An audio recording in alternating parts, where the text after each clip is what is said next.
I remember it vividly. Summer 2013, I heard a loud knock at the alley door between the Priory and the parish church, about 10 minutes from the Chicago Loop. And I thought, surely somebody else will get it. When the knock turned to insistent banging, I begrudgingly backtracked and answered the door. I'd been heading down the stairwell toward dinner. And there at the door was a stocky, tough-looking young man in his late 20s, with earring studs in both ears, a shaved head, wearing a dirty white muscle t-shirt with equally dirty blue jeans, and greeting me with the anxious question, "Are you a priest?" I responded, "Yes, I am, but why don't we meet around the front?" All kinds of scenarios went through my head, and those of the friars peering over my shoulder. I'll never forget this young man's first words to me. "Father, I'm lost, and I don't want to be lost anymore." With that, he began to cry. And through his tears, he shared painfully about the ways he'd been living without the Lord. And while he had a steady job and 2 children by his girlfriend, his habitual life choices were putting it all at risk.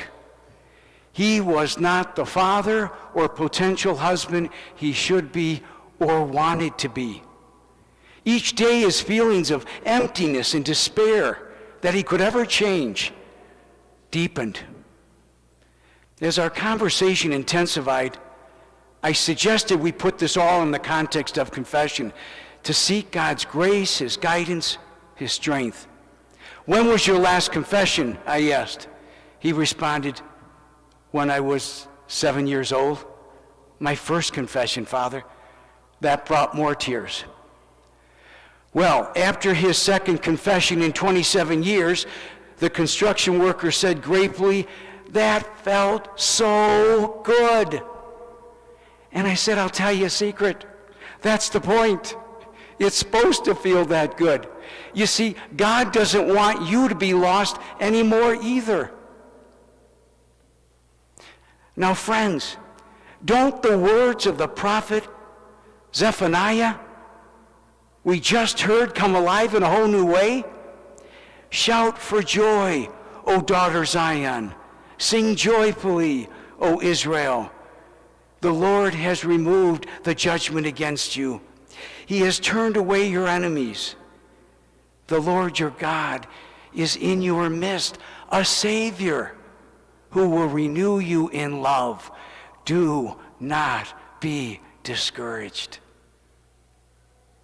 Zephaniah is speaking to the despairing souls of Jerusalem and Denver, assuring them that God is with them in their suffering.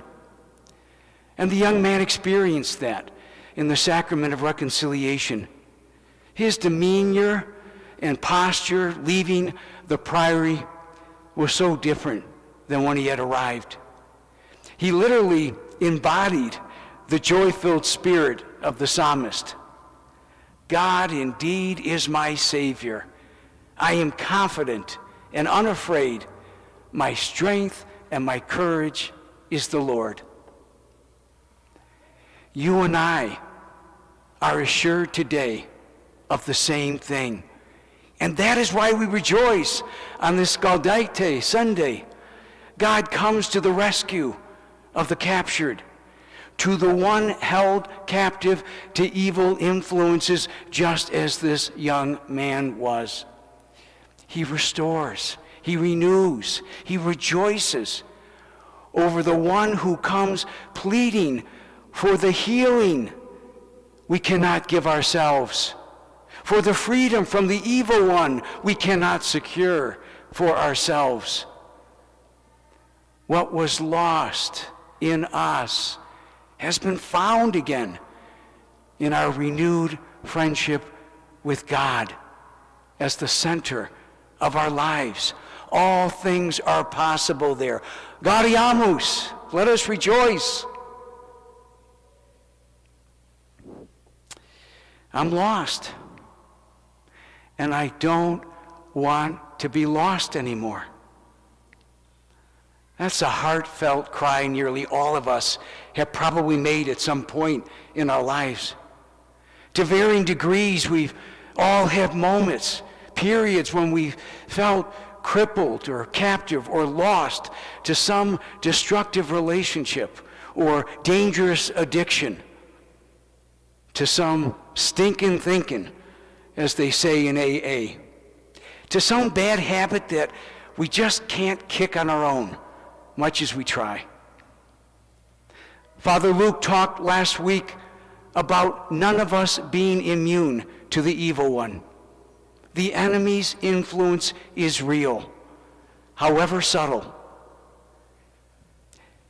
Do you ever wonder how we could say something so destructive, so harmful? How did that come out of my mouth?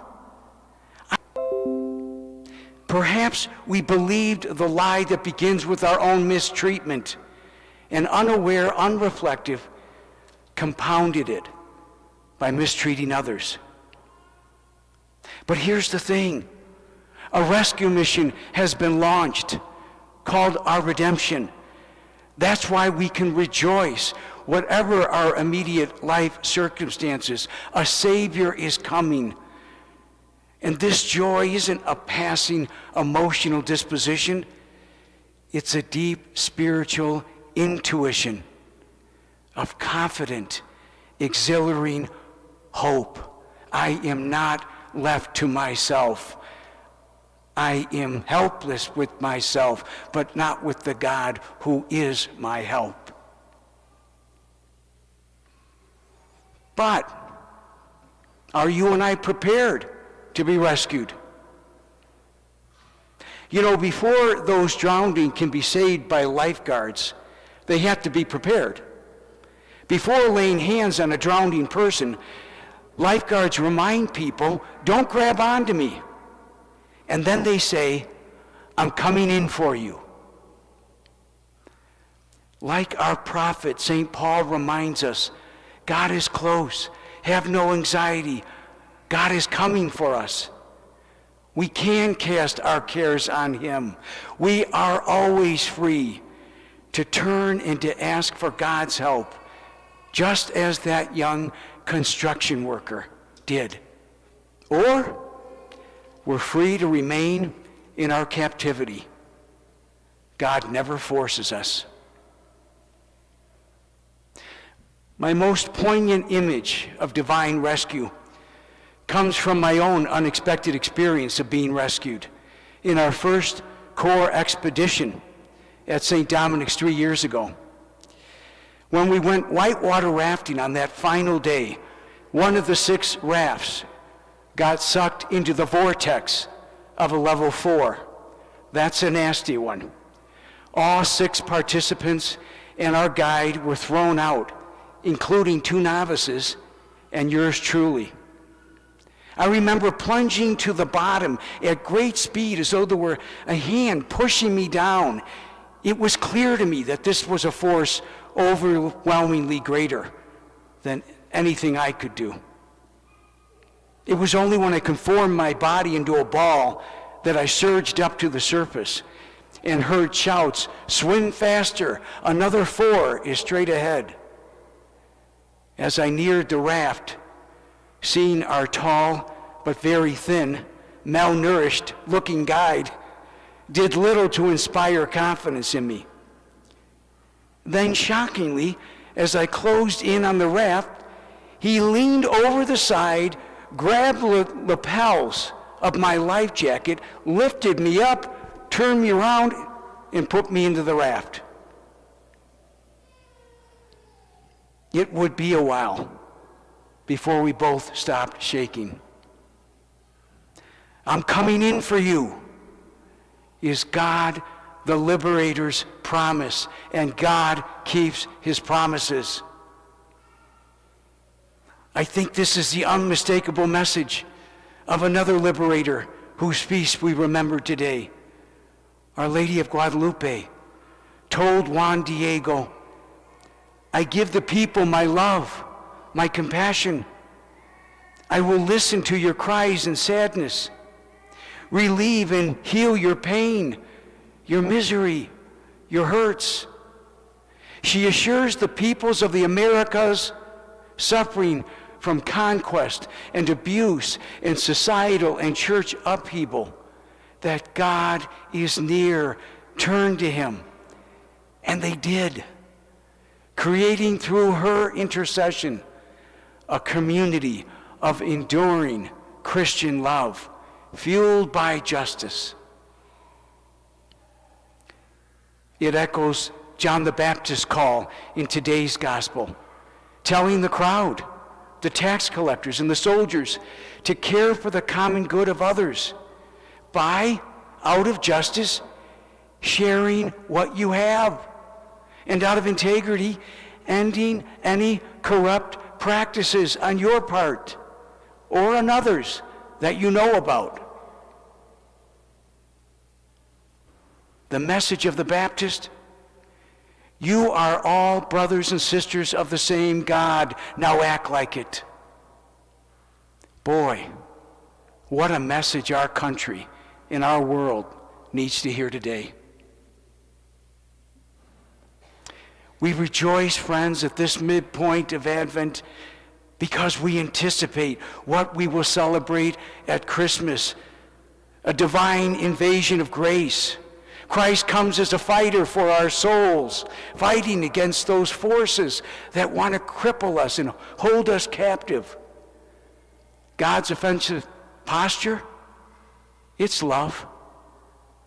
His only armament, unconditional, irrational, absurd love for the ones he has created in his own image and likeness. I'm coming in for you is God's promise. Will he find us waiting and trusting and welcoming him? What will our response be? When the construction worker was leaving that day, I asked him how he found us. I don't know, Father. I was driving home from work, saw the church, and pulled into the parking lot. I didn't even know where the front door was. It's like somebody else was directing me.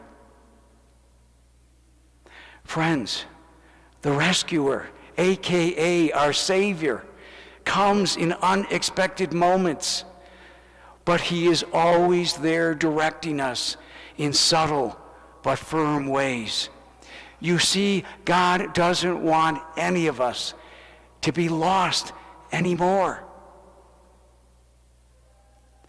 And in this, we rejoice that the rescuer is never far, but always near to save us from the waters that threaten to overwhelm us, to lift us up firmly into his arms, into that liberating peace that surpasses all human understanding.